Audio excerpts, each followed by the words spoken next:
Joj, ako šta bude ribe, pošaljite malo i do Zagreba, a mi ćemo vama poslati jednu sjajnu ideju kako napraviti adventski vjenčić ili ukras za dekoraciju božićnu za vaš stan, ako još niste. Svjetlana Todorović, krajobrazna arhitektica je s nama. Dobro jutro, Svjetlana, dobro nam došli.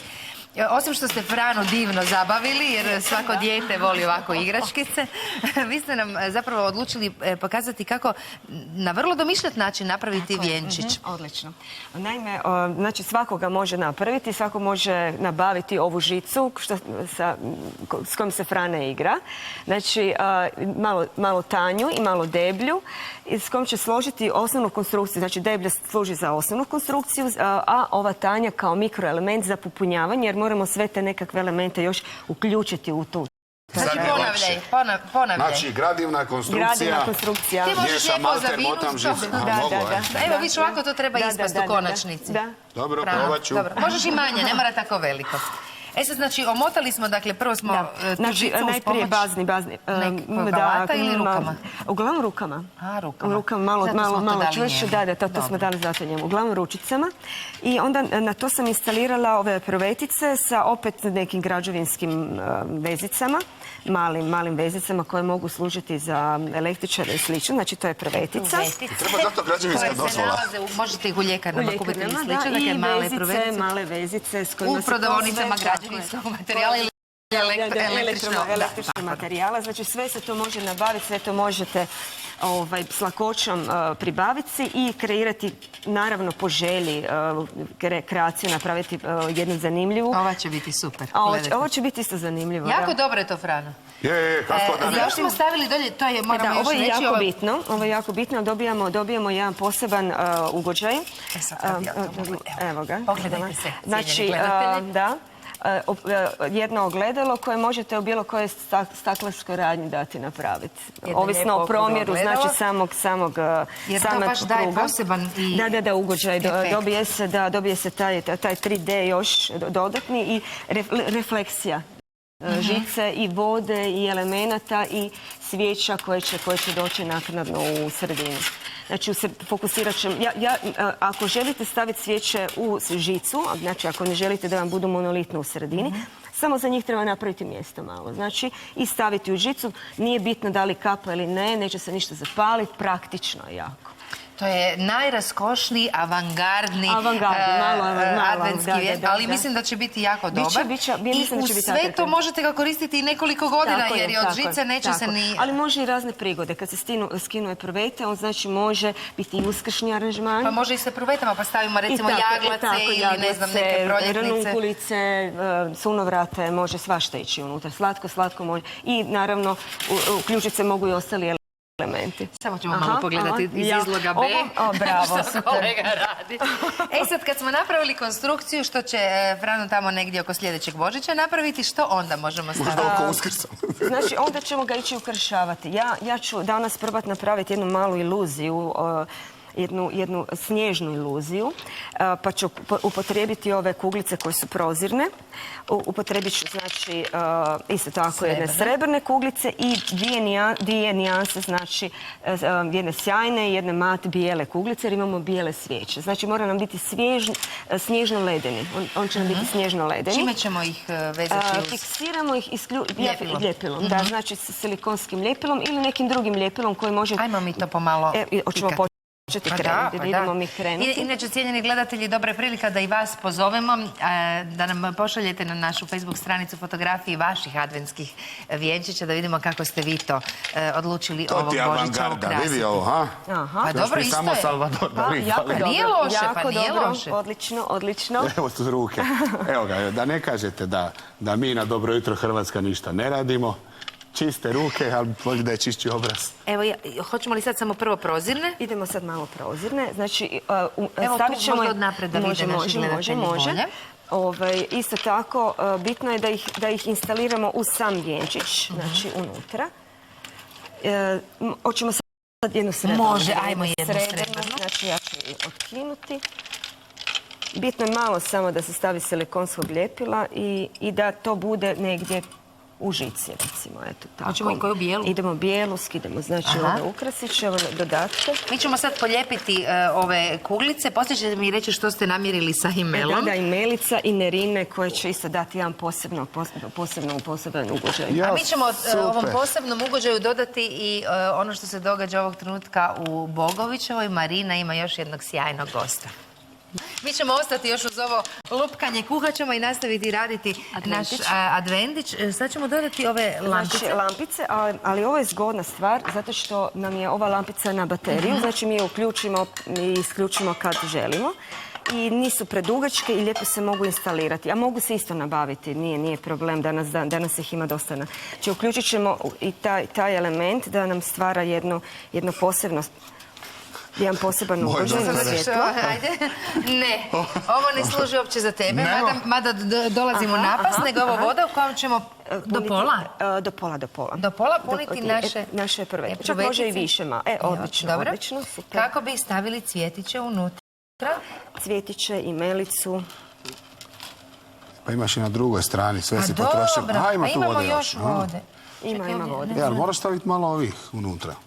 Ups, evo ima neko. Da se sjaji bolje. Evo, to je taj umjetnički dodir. Da, sad ćeš vidjeti. A čekaj, moram malo promiješati. Čekaj. Čekaj, ajde, dobro. Ide.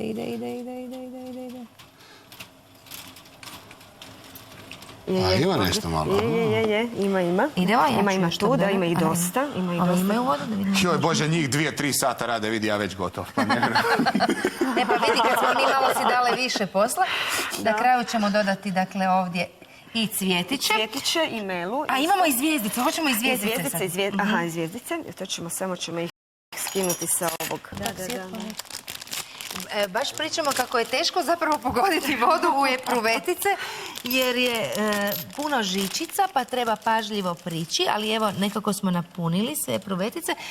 Dodat ćemo još i ove kuglice. Ove mjehuriće. I napred ćemo staviti i ove zvjezdice. Kako ide? Gledaj, šta si ti otkrio? On je opet nešto otkrio. On je našao nešto. Ja sam upgrade, ovo start-up upgrade. Pa baš me zanima, poslije ćemo dati na glasanje čiji je bolji. Može Svjetlana? Može. Ja znam čiji je bolji. Svjetlana. Mi ćemo se ovom adventskom vijencu vratiti i nešto malo kasnije. Ono što nam sad slijedi u našem programu su vijesti, pa je dobra prilika da pozdravimo kolege iz informativno-medijskog servisa. Možda tamo vidite kako je prošlo ovo tjedan na radu. Pažljivo. Imamo škarice. Ima škarice. Hvala. Evo ga. Hoćemo... Tu ćemo ne.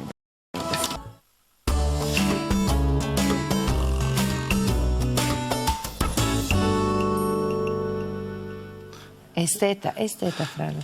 Ma to da se vidi taj muški doticaj sa leptim mašom. Jeste vidjeli Svjetlana? Ja ne znam, ja sam to su neki novi trendovi. Da, kako se probudila kreativnost.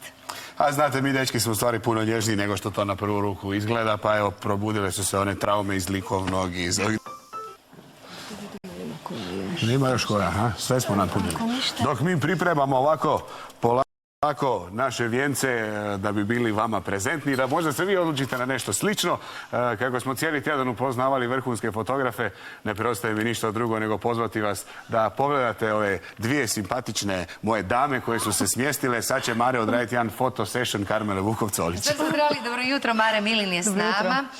Naša poznata modna fotografkinja i još svašta nešto, o tome ćemo malo kasnije. Mogli smo njemu dati neki fotoaparat da vidimo kako bi to Frani išlo, jer mu jako dobro ide izrada adventskih vjenčića. Ja bi jutros rađe isto radila vjenčiće. Hoćeš da priđemo pa da tamo razgovaramo? Da, možemo. Hajmo. Mare, evo cijeli tjedan predstavljamo fotografa i nekako smo sad na kraju došli do nekako nam se čini estetiziranije od svih fotografija, one modne, mada bi se jako lijepo, sigurna sam, i ovo uklopilo u tvoju neku fotografiju. Ja ovo nosim doma, tako da će se sigurno... A možemo ti ponuditi Franinu, možda rađe kao... Pazi, ovo je jako Japanese. Jel da? So minimalistički, da. Slično kao moje nokti.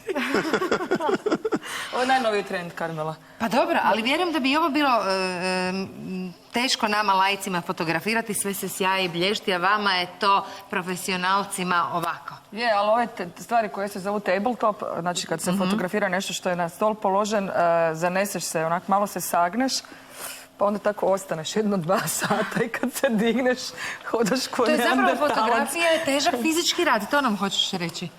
Pa mislim da moja kičma je meni jako nezahvalna. Ne kaže mi hvala ti. Nego Ali ti zato ono, kažu brojni modeli tvojih fotografija hvala jer smo svi preljepi na njima. Pa hvala lijepa, valjda da. Jel da? Pa i tebe sam. Pa da, pa zato kažem, ali predivno. to je bilo fotkanje bez šminke. Bez šminke, zamislite, ova je žena koja je mene bez šminke izgledala predivno. Kajmela bez šminke, u društvu još, 5 vas je bilo? 6 sve skupa. 5 krasnih dama, svaka je bila predstavnik svoje generacijske skupine i to je izgledalo... Zagovarali smo prirodnu ljepotu. Tako je. Ali mogla bi biti prirodno lijepa koliko hoćemo da nije bilo Mare koja je to tako lijepo ovjekovječila na fotografiji. Ja sam se jako potrudila. Koliko su uistinu izazovi jedne modne fotografkinje da napravi dobru fotografiju? Pa, ja ne znam, meni je to došlo nekako spontano. Mislim, bio je izazov jer ja sam stalno nešto se motala oko, mala od kamere koja se mota oko te modne fotografije. Ne, ja sam se htjela baviti fotografijom uvijek, ali kako sam ja iz jedne familije koja je bila orijentirana na gradnju nove kuće i nije bilo tradicije fotografske u mojoj familiji, iako sam ja iz Zadra koji je imao prekrasnu fotografsku tradiciju, još uvijek je ima. Ja se ipak nisam bavila fotografijom ni u osnovnoj školi, ni u srednjoj, ni nikad, dok nisam došla na faks i onda sam dobila fotografiju na faksu. Ali ja se sjećam osjećaja dok sam ja upisivala u indeks predmet, naziv kolegija i profesora, meni su ruke se tresle, ja sam bila oduševljena. Jako sam bila uzbuđena i nikad me nijedno upisivanje predmeta nije toliko oduševilo koliko to. I onda to je samo prokuljalo iz mene van. Ja mislim da sam bila spremna. A je li istina da si prve fotografije napravila posuđenim fotoaparatom? Jasno, jesam. Posudila sam ga od mog pokojnog ujaka koji je imao jednog Zenita i koji nije bio baš ispravan, ali nitko nije znao da je neispravan, a pogotovo i ja. Nije mu svjetlomjer baš radio kako treba. Tako da moje prve fotke kad sam donijela na faks profesoru Stanku Hercegu na pregled su bile, ajme meni, jedna je bila korektna, druga je bila pretamna, treća je bila preosvjetljena. Ali mogla si reći već tada da se vidjela ta tvoja umjetnička žica. Ali on je to rekao jer su moje kolege počeli nešto žuboriti i žamoriti, kao kak je ona to snimila, on je rekao, šutite vi tamo, ona ima autorski rad za razliku od nekih. To je dobar profesor koji Može li proći dan bez fotografije u tom životu? Može. Desi se ponekad. Prije sam bila, kažem, mala sa aparatom oko vrata i stalno sam ga, juče objavljeno. Fričke sam vam donijela. Da, jako su sjajne su fotografije. Htjela sam reći da, ali posao mi je, ponekad toliko dugo traju ta snimanja da mi se jednostavno ne da. Mi vidimo samo onaj šlag na torti, mi vidimo samo taj glamur na toj fotografiji. Ali snimanja nisu baš toliko glamurozna koliko fotografije na koncu pokazuju. Nisu toliko glamurozna, gle, postoji nekakva obrada na fotografiji, iako ja baš nisam luda za takvim nečim. Evo recimo ovo nije obrađeno, ali je nekakav sendvič, print i solarizacija. Ove sam ručno radila, jer to je snimano na film prije dosta godina za studio Igle. I evo, tu je žena bez šminke. Ništa, ni kosa, ni šminka. To je to. Isto Igle. Jel fali fotografima ono ko nekad, naš, počeli uspjet, neće? Crvene rumeni obrazi, retuširanje. Onda moraš razvijati taj film, sada opališ 200 slika i onda odabereš baš jednu. Ja sve češće pokušavam vratiti film u priču i moram reći da mi je nedavno za jedan hrvatski magazin dana stvarno sloboda i financijska sloboda da opet radim neke stvari na film. Pa stvarno znaju tko su, ako gledaju i slušaju, hvala.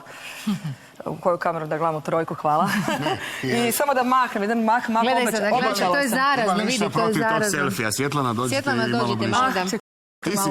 Ti si modna dizajnerica u privatnom životu ili samo slučajno? Koje je službeno zvanje? Ne, ona je fotodizajnerica. Ona je fotodizajnerica. Pa nije ona da si samo fotografija. Nije TTF, ja sam studirala dizajn na arhitekturi.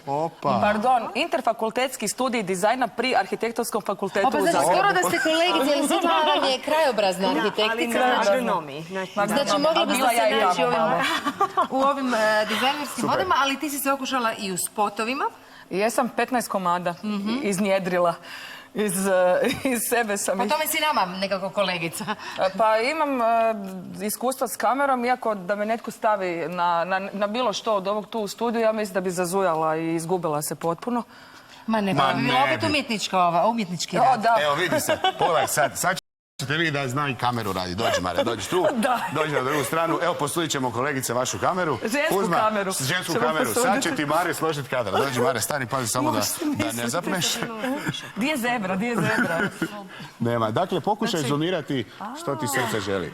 Pa nije, evo švenkam. Aha, poštovani gledatelji, po prvi puta u povijesti Hrvatske radiotelevizije. Kamera je oteta. Ponavljamo, kamera je oteta. Ovo što sad gledate, to je kadar koji vam daje Mare Milina. Mi ćemo u tom kadru staviti i svječice. Može? Ja se malo smiri, ovo je ozbiljna emisija. Ajmo nazad. Aha, doviđenja, hvala.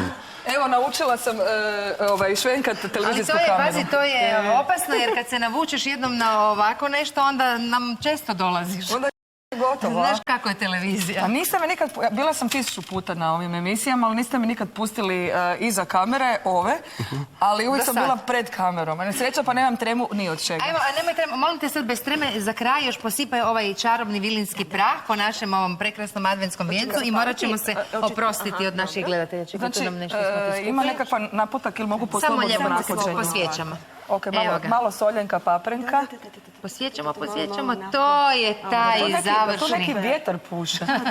Gle kako je poletilo se. I mi smo time završili ovaj krasni adventski vijenac. Svjetlana, puno vam hvala. Mare, tebi isto puno hvala. Što ste me pozvali. Što si bila s nama i što si nam pomogla evo da završimo i ovu priču o fotografima, a i ovu prekrasnu instalaciju. Mogu barem dobiti malo i mele. Da imam za poljubac kod imelom. Super, sad ćemo se svi ljubiti na kraju emisije. Za Novu godinu. Hvala lijepo i vama, cijenjeni gledatelji. Želimo vam ugodan vikend i vidimo se u ponedjeljak. Tako je, ostanite uz program Hrvatske televizije i ranom zorom od ponedjeljka ekipa Dobro jutro Hrvatska. Ponovo s vama, svim mamama, bakama, susjedama i prijateljicama. Evo i tebi jedna imela. Ajde, daj da te ljubnem u obraz barem.